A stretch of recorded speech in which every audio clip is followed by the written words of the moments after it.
First up today, we're going to bring on controversial guests. We're very excited to have this guy out. He's been making lots of news, causing lots of feathers to be ruffled. It's Dr. Peter A. McCullough. He's a board-certified physician in internal medicine, cardiovascular diseases, and clinical lipidology. His works have appeared in the New England Journal of Medicine, Journal of the American Medical Association, The Lancet, the British Medical Journal, and all other top-tier journalists. Since the outset of the pandemic, Dr. McCullough has been a leader in the worldwide medical response to COVID-19. Please welcome our guest, Dr. Peter McCullough. Thank you very much for being on with us today. Thanks for having me. And I certainly don't want to be characterized as being controversial. So I'll just stick to the science and the published data. It shouldn't be controversial at all. Now, just so we get your credentials fully, I've heard people say that you're one of the most cited doctors in medical papers. Can you give us a little more information on that? Yeah, so I'm in practice. I just came from the hospital just now, Jimmy, and about half the time I see patients in internal medicine and cardiology practice, non-invasive cardiology, and about the other half of the time I'm an author, an editor, and a clinical investigator. And I, throughout my career, focused on heart and kidney relationships, how those two organs regulate each other. And in that field, I'm the most cited doctor in that field in the world in history, with about over 650 peer-reviewed publications in the National Library of Medicine. Now, it used to be said 25 papers got you full professor of medicine. You can see I'm far beyond that. But last 2 years, I've focused completely on COVID-19. I saw it as a big white space, a tremendous academic opportunity. I have 54 publications in the National Library of Medicine, cited as an author block or a contributor as an investigator in COVID-19, including the two seminal papers that initially taught doctors how to treat COVID-19 early to prevent hospitalization and death. Well, I'm very excited about this conversation. So before we jump right in, I just want to cover this story because it's important to what we're talking about. So now we covered this. This was from last December.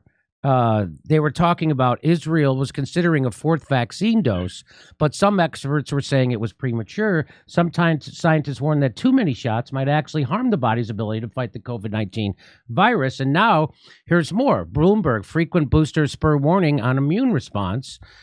European Union regulators are now warning that frequent COVID-19 booster shots could adversely affect the immune response and may not be feasible, which is exactly what Dr. Robert Malone said when he came on this show last summer. And so now everybody's catching up to the Jimmy Dore show and Dr. Robert Malone from last summer. Okay. So repeat booster doses every 4 months could eventually weaken the immune response and tire out people. That's according to the European Medicines Agency. Instead, countries should leave more time between booster programs and tie them to the onset of the cold season in each hemisphere, following the blueprint set out by influenza vaccination strategies. So what they're saying is that instead of getting the booster every 3 to 4 months, which is what everybody thought we should be doing. I mean, everybody has been saying that now. And I've always been saying, well, when are you going to stop this? With the 4th, at the 5th, at the 6th? Well, now they're saying they're going to stop at the 4th. That's what they're saying now. And they're saying, maybe we just do this once a year, like a flu shot. That's what they're saying. Okay. Now, if I said that 6 months ago, I'd get kicked off of YouTube. And now the European Medical Association is saying it. Boosters can be done once or maybe twice, but it's not something that we can think should be repeated constantly. Who said that? The EMA head of biological health threats and vaccination strategy. The advice comes as some countries consider the possibility of offering people a second booster shot in a bid to provide further protection against surging Omicron. Earlier this month, Israel became the first nation to start administering a second booster or fourth shot to those over 60. The UK has said that boosters are providing good levels of protection, and there is no need for a second booster shot at the moment, but they're going to review the data. The agency said that April is the soonest it could approve a new vaccine targeting a specific variant, as the process takes about 3 to 4 months. Some of the world's largest vaccine makers have said they are looking at producing vaccines that could target new variants. Now, would you just like to comment on this? Because we've known this for a long time, that, as Dr. Malone said when he came on the show, that your immune system and boosters, it's not linear.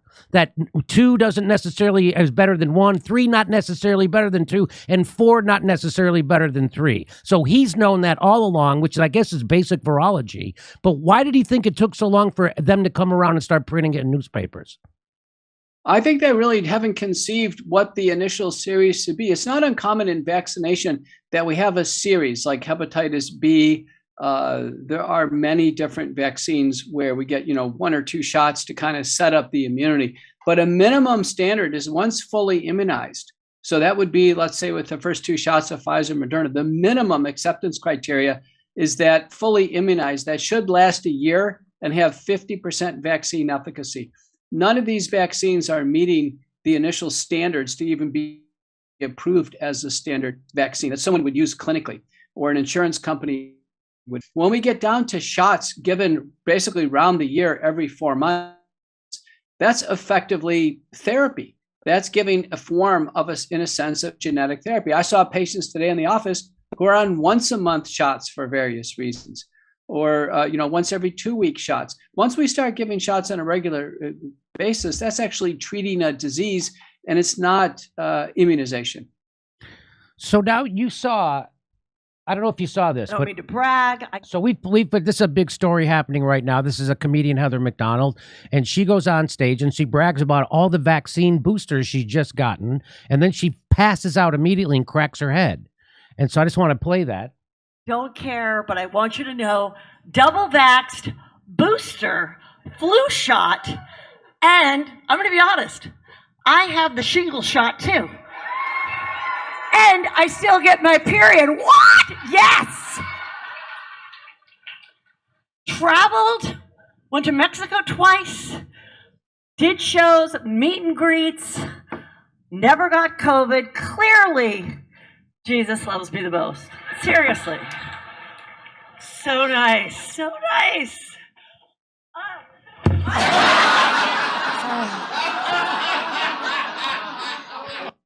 So now that wasn't a joke. She actually did pass out there, but it looked like it was a perfectly executed comedy bit, and it wasn't. And so she went on with Dr. Drew, and Dr. Drew says this, and I want to get your reaction to this because this was stunning to me.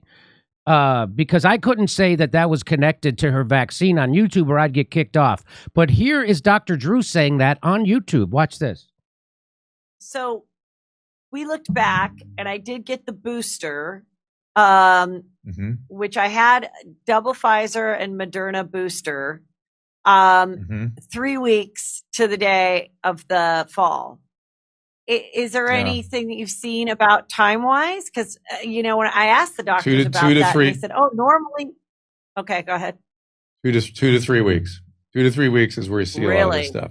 I have a friend that got the booster, and he got really destroyed by it. He still can't walk across the room. He's having all kinds of symptoms.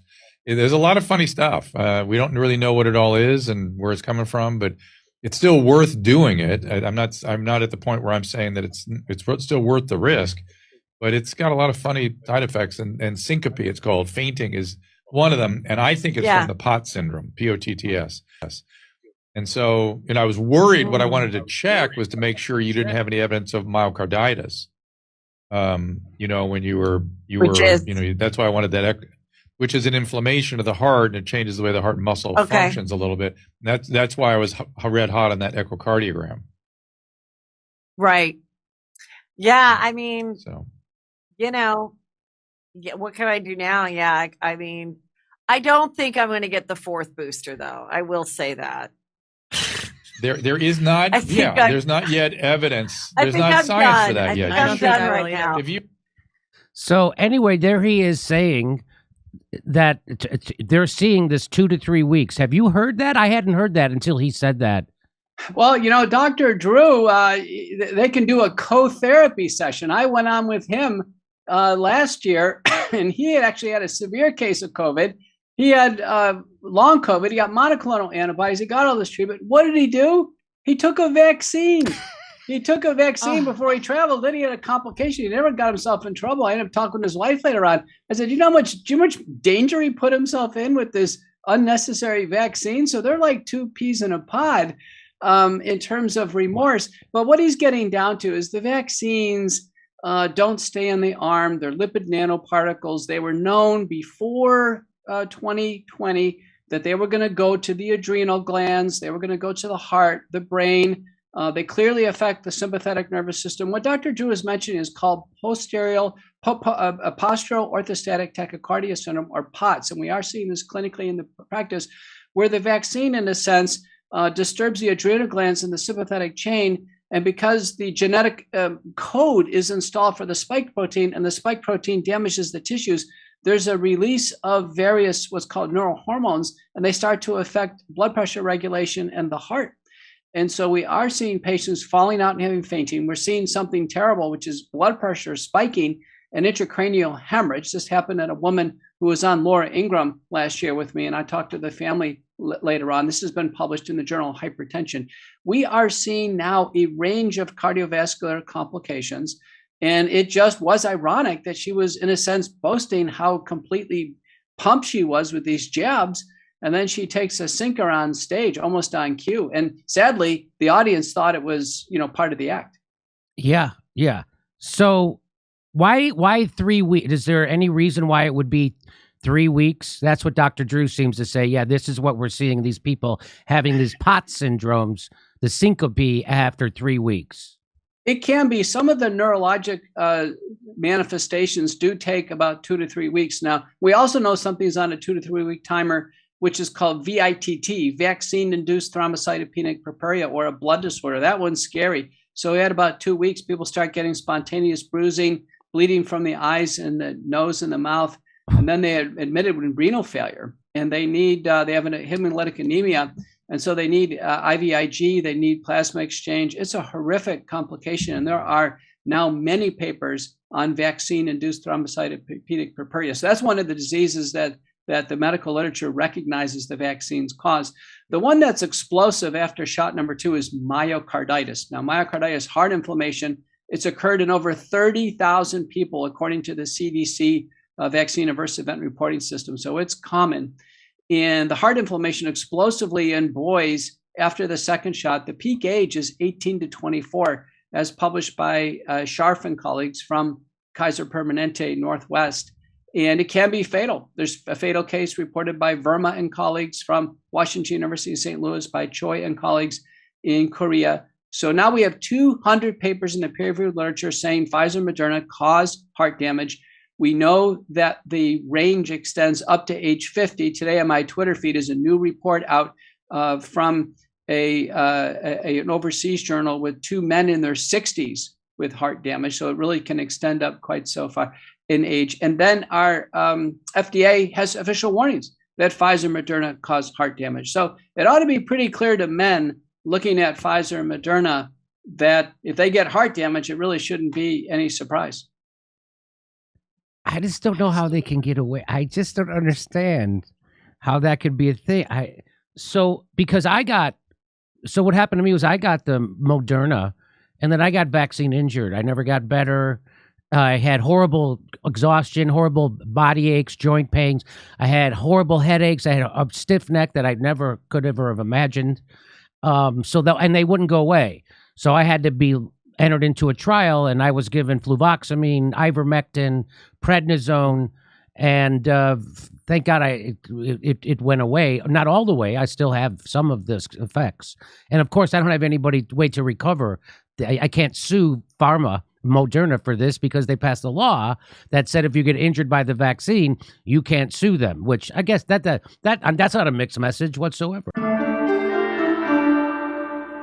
Hey, we're doing live stand-up comedy in Philadelphia on February 20th. We just added a second show. And February 26th, back here in Los Angeles, go to jimmydorecomedy.com for a link for all the tickets for all our live shows.